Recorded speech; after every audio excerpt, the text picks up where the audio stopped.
ఈరోజు దేవుని మాట కీర్తనల గ్రంథము 119 అధ్యాయం 165 వచనం. నీ ధర్మశాస్త్రమును ప్రేమించు వారికి ఎంతో నెమ్మది కలదు, వారు తూలి తొట్టిల్లుటకు కారణమేమీ లేదు. ప్రియమైన దేవుని మాట వింటున్నా నా సహోదరి సహోదరులారా, దేవుని ధర్మశాస్త్రమును ప్రేమించు వారికి అంటే ఆయన వాక్యం చదివి, ఆయన వాక్యం ఇష్టంగా గైకొని, ఆయన వాక్యానుసారంగా జీవించే వారికి ఎంతో నెమ్మది అంట. ఎక్కడ నెమ్మది? ఇంట్లో నెమ్మది, కుటుంబ సభ్యులలో నెమ్మది, వాక్యం వింటున్న నాలో నీలో కూడా నెమ్మది, మన ఒంట్లో నెమ్మది. అయ్యో ఒంట్లో నెమ్మది ఏంటి అనుకోవచ్చు. చిన్న తలపోటు వచ్చినా నెమ్మది ఉండదు. రకరకాల సమస్యలు, అప్పులనే ఊబి, ఇలాగా ఒక్కొక్కరికి ఒక్కొక్క సమస్య. మరి అది నెమ్మది లేకుండా చేస్తుంది.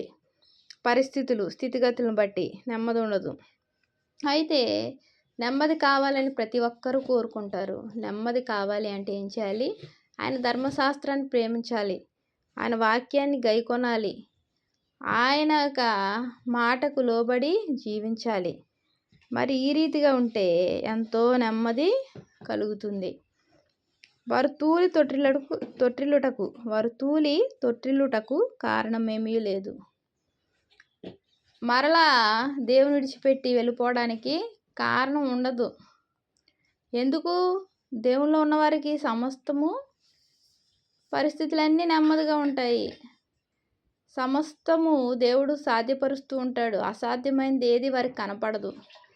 దేవుడు అసాధ్యమైనది అంటూ వారి జీవితంలో ఉంచడు. సమస్తము ఎలాగంటే ఎంతో చక్కగా చేస్తూ ఉంటాడు. ప్రతి పనిని సఫలపరుస్తూ, అభివృద్ధిపరుస్తూ, సర్వసమృద్ధితో నింపుతాడు. కాబట్టి దేవుని బిడ్డలకు నెమ్మదే ఉంటుంది. మరి వారు తూలి తొట్టిల్లడానికి కారణం ఉండదు. ఒకవేళ ఆయన అన్నీ సమస్తం బాగు చేసినప్పటికీ వారు తూలిపోతే అటువంటి వారి విషయం అది చెప్పలేము. కానీ దేవునిలో ఉన్నవారికి రోజు రోజుకి అధికమైన కృపా కనికరాలు పొందుకుంటూ ముందుకు సాగిపోతారు. ఇంకా తోలడం కానీ తొట్టిల్లడం కానీ అన్నది ఉండదు. ఎందుకంటే ఆయన హస్తాల్లో ఉంటారు. ఆయన బలమైన హస్తాల్లో దాగి ఉంటారు. ఆయన హస్తాలు ఎప్పుడు ఆయన బిడ్డలైన వారిని పట్టుకొని ఉంటాయి. అంతా నెమ్మదే. ఇంట్లో నెమ్మది, బయట నెమ్మది, ఎటు వెళ్ళినా నెమ్మది, ఎటు కూర్చున్నా నెమ్మది. ప్రతి చోట దేవుడు నెమ్మదిని కలుగజేసి ఆయన బిడ్డలైన వారిని సురక్షితంగా నడిపిస్తూ ఉంటాడు ఈ లోకయాత్రలో. దేవునికి వందనాలు. ప్రార్థన చేసుకుందాం. మహాప్రేమ గల తండ్రి, కృపగల నాయన, నీకేనో వందనాలు, స్తోత్రాలయ్యా.